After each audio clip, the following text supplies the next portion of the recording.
Hello students, class 6 बच्चों, आज हम आपकी एसएसटी में सिविक्स का चैप्टर 8 रीड करेंगे। ठीक है, चैप्टर 8 है आपका सिविक्स में ग्रामीण क्षेत्र में आजीविका। जो लास्ट लेसन थे बच्चों, उनमें हमने पढ़ा कि नगर प्रशासन कैसा होता है, गांव का प्रशासन कैसा होता है, वहाँ पे पंच सरपंच होता है, वार्ड होते हैं अलग अलग, ग्राम सभा होती है, ये हमने गांव में पढ़ा। नगर प्रशासन में नगरों के बारे में पढ़ा कि नगरों में कैसे कैसे जो है वो सब काम होते हैं। ठीक है, पहले पार्ट में हमने अपने जीवन में मौजूद अनेक तरह की विविधताओं पर नज़र डाली। हमने इस पर भी विचार किया कि अलग अलग क्षेत्रों में रहने से वहाँ के लोगों के काम धंधों पर कैसे असर पड़ता है, वहाँ पर पाए जाने वाले पेड़ पौधे, वहाँ की फसलें या दूसरी चीज़ें किस तरह उनके लिए महत्वपूर्ण हो जाती हैं।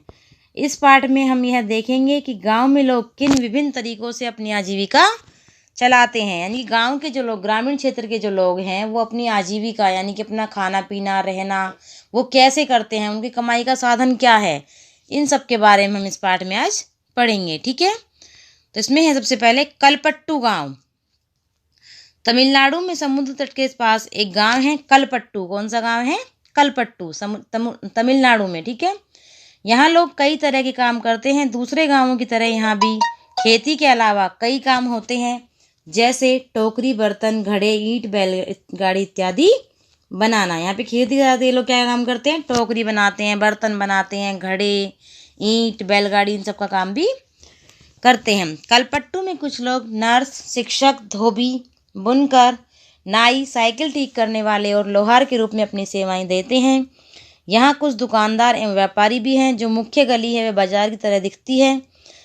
उसमें आपको तरह तरह की कई छोटी दुकानें दिखेंगी, जैसे चाय, सब्जी, कपड़े की दुकान, दो दुकानें बीज और खाद की, 4 दुकानें चाय की हैं, जहाँ टिफ़िन भी मिलता है। यहाँ टिफ़िन का मतलब है खाने पीने की हल्की फुल्की चीज़ें, जैसे सुबह इडली डोसा व उपमा मिलता है और शाम के नाश्ते में बड़ा बोंडा व मैसूर पाक मिलता है। चाय की दुकानों के पास एक कोने में लोहार का परिवार रहता है। उसके घर में ही लोहे की चीज़ें बनाने का काम होता है। बगल में साइकिल की मरम्मत की एक दुकान है, वहाँ साइकिल किराए पर भी मिलती है। गांव में 2 परिवार कपड़े धोकर अपनी आजीविका चलाते हैं। कुछ लोग पास के शहर में जाकर मकान बनाने और लॉरी चलाने का काम करते हैं। गांव छोटी छोटी पहाड़ियों से घिरा हुआ है।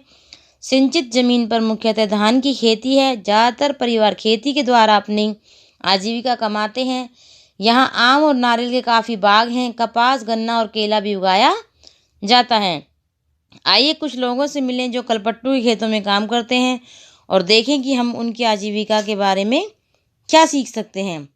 यहाँ पे ये लोग जो कर रहे हैं, आपको चित्र दिख रहा है बच्चों, यहाँ पे क्या कर रहे हैं? धान की रोपाई यानी कि जो चावल जो होता है आपका, उसको रोप रहे हैं, यानी कि ज़मीन में कैसे उगाने के लिए उसकी रोपाई होती है। ठीक है, तुलसी, यहाँ के लोगों से बात करने के लिए बताया गया है। हम सब यहाँ रामलिंगम की ज़मीन पर काम करते हैं। उसके परिवार के पास कलपट्टू में 20 एकड़ धान के खेत हैं। शादी से पहले भी मायके में धान खेतों में मजदूरी करती थी। ये लेडीज से बात हो रही है वहाँ की, से वो ये सब बातें बता रही है। ठीक है, यहाँ मैं सुबह 8:30 से शाम 4:30 तक काम करती हूँ। रामलिंगम की पत्नी करुथम्मा काम की निगरानी करती है। साल में कुछ ही मौके ऐसे होते हैं जब मुझे नियमित रूप से मजदूरी मिलती है। यह उन मौक़ों में से एक है। मैं धान रोप रही हूँ। जब धान की फसल थोड़ी बढ़ जाएगी तो रामलिंगम हमें निराई के लिए और बाद में कटाई के लिए बुलाएगा। जब मैं कम उम्र की थी तो निराई कटाई का काम आसानी से कर लेती थी, लेकिन अब जैसे जैसे उम्र हो रही है मुझे झुककर काम करने और देर तक पानी में पैर डुबोए रहने से तकलीफ होती है। रामलिंगम एक दिन का 40 रुपये मजदूरी देता है। मेरे गांव में मजदूरी के रेट भी थोड़ा कम है, फिर भी मैं मजदूरी के लिए यहीं आती हूँ। रामलिंगम पर मुझे भरोसा है कि काम होने पर मुझे ही बुलाएगा। बाकी लोगों की तरह वह आस पड़ोस के गाँव में सस्ते मजदूर ढूंढने नहीं जाता। मेरा पति रमन भी एक मजदूर है। हमारे पास कोई ज़मीन नहीं है। साल के इन महीनों में वह खेती में कीड़ों की दवाई छिड़कता है। जब खेतों में कोई काम नहीं मिलता तो उसे पास की खान से पत्थर या नदी से बालू ढोने का काम मिल जाता है। ये पत्थर और बालू पास के शहरों में मकान बनाने के लिए ट्रक से ले जाए जाते हैं। खेत में काम करने के अलावा मैं घर का सारा काम करती हूँ। मैं घर में सबके लिए खाना बनाती हूँ। दूसरी औरतों के साथ जाकर जंगल से लकड़ी भी लाती हूँ। गाँव से करीब 1 किलोमीटर दूर बोरवेल है, जहाँ से पानी लेकर आती हूँ। मेरा पति घर का सामान जैसे साग सब्जी खरीदने में मेरी मदद करता है। यहाँ पे जो बच्चों चार्ट दिखाया गया है आपको, एक जो सर्कल दिखाया गया है, इसमें बताया गया है कि वो कब कब कौन कौन से काम करती है। देखो जून में यानी हाफ मई, आधे मई से लेकर और आधे जुलाई तक बीड़ा बनाने का काम करती है। आधे अगस्त से और अगस्त में लास्ट तक यानी कि 3/4 पार्ट अगस्त का और 1/4 पार्ट जुलाई का, इसमें क्या करती है वो रोपाई का काम करती है। अक्टूबर सितंबर के बीच में वो निराई का काम करती है और नवंबर में और कुछ हद तक 8-10 दिन यानी दिसंबर के कटाई का काम करती है। ठीक है। हमारी 2 बेटियां हमारे जीवन की खुशी हैं, दोनों ही स्कूल जाती हैं। पिछले साल एक बेटी बीमार पड़ गई तो उसे शहर के अस्पताल ले जाना पड़ा। हमने उसके इलाज के लिए रामलिंगम से उधार लिया था और उस उधार को चुकाने के लिए हमें अपनी गाय बेचनी पड़ी। तो जैसा हमने बच्चों इस तुलसी की कहानी को पढ़ा तो हमें पता चला ग्रामीण इलाकों में जो गरीब परिवार का बहुत सारा समय पानी और जलावन की लकड़ी लाने और जानवर चराने में बीतता है। इन कामों से कोई पैसा नहीं मिलता, लेकिन गरीब परिवारों में ये काम बहुत महत्वपूर्ण माने जाते हैं। ये मजदूरी से थोड़ा पैसा कमाते हैं, उससे गुजारा नहीं होता, घर चलाने और ज़िंदगी बसर करने के लिए इन कामों को करना पड़ता है। हमारे देश के ग्रामीण परिवारों में से करीब 40% खेतिहर मजदूर हैं। कुछ के पास ज़मीन के छोटे छोटे टुकड़े हैं, बाकी तुलसी की तरह भूमिहीन है, यानी उनके पास भूमि यानी कोई भी खेती करने के लिए भूमि नहीं है। उन्हें इस तरीके से किसी के यहाँ काम करना होता है। कई बार जब पूरे साल उन्हें काम नहीं मिल पाता तो मजबूरन काम की खोज में दूर दराज के इलाकों में जाना पड़ता है। इस तरह का पलायन कुछ विशेष मौसम में ही होता है।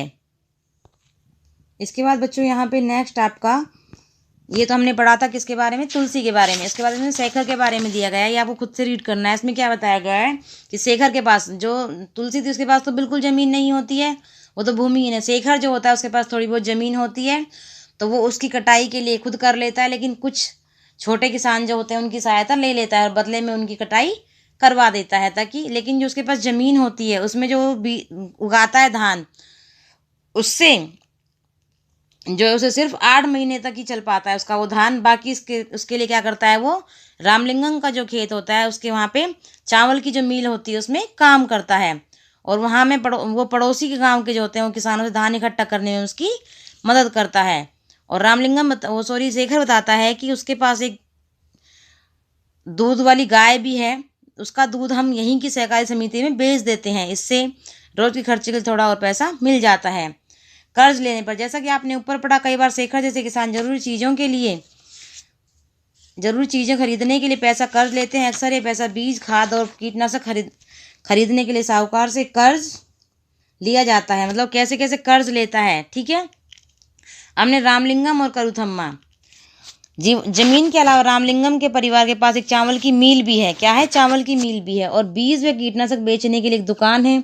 चावल की मिल में उन्होंने कुछ अपना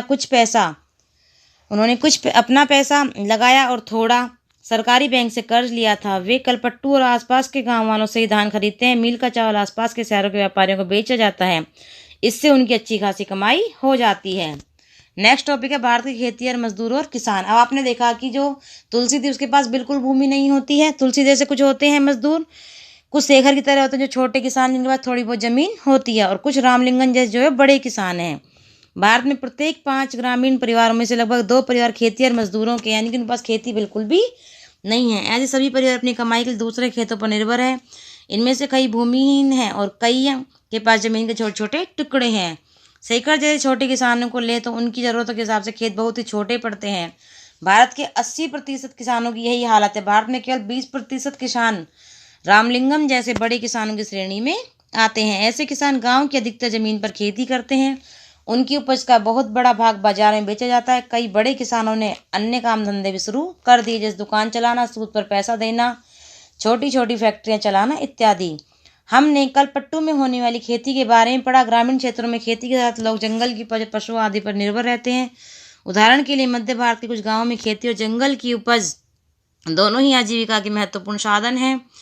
महुआ बीनने, तेंदू के पत्ते इकट्ठा करने, शहद निकालने, उन्हें व्यापारियों को बेचने जैसे काम अतिरिक्त आय में मदद करते हैं। इसी तरह